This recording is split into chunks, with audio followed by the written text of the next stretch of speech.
Samantala, bukas na po inaasahang pagbobotohan sa huling pagkakataon sa Kamarang Reproductive Health Bill at ang Simbahang Katoliko ng patinding kritiko nito muling nanawagan kontra sa panukala. Nakatutok si Jam Cesante.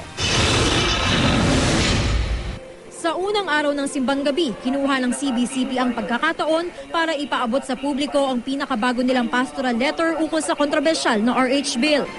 Ang kontrasepsyon ay sumisira sa kaluluwa. Ang RH Bill ay binabalot na tila ba isang regalo para sa pangangalaga ng kagalingan ng mga ina. Hindi po ito totoo. Ito'y magbibigay daan pa sa lalong malalang krimen laban sa mga kababaihan.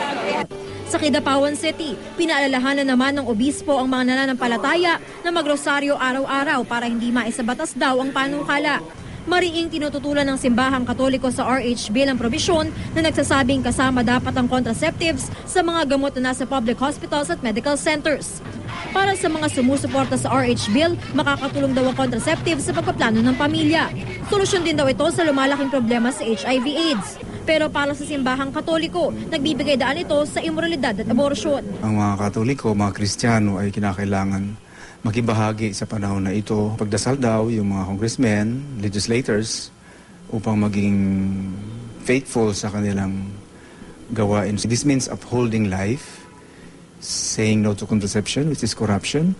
Umaasa ang CBCP na sa ikatlo at huling botohan ng Kamara bukas sa RH Bill, buboto laban dito ang 64 na kongresista na hindi bumoto noong isang linggo nang ipasa ito sa second reading.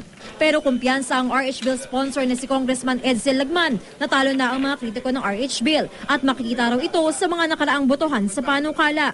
Nakatakda namang magbotohan bukas sa second reading ang Senado. Mismong sa Senate President Juan Ponce Enrile ng kritiko ng RH Bill, aminadong mukhang may numero ang pro-RH bloc para maipasa ang panukala. Pero meron pa raw mga senador na hindi pa desidido.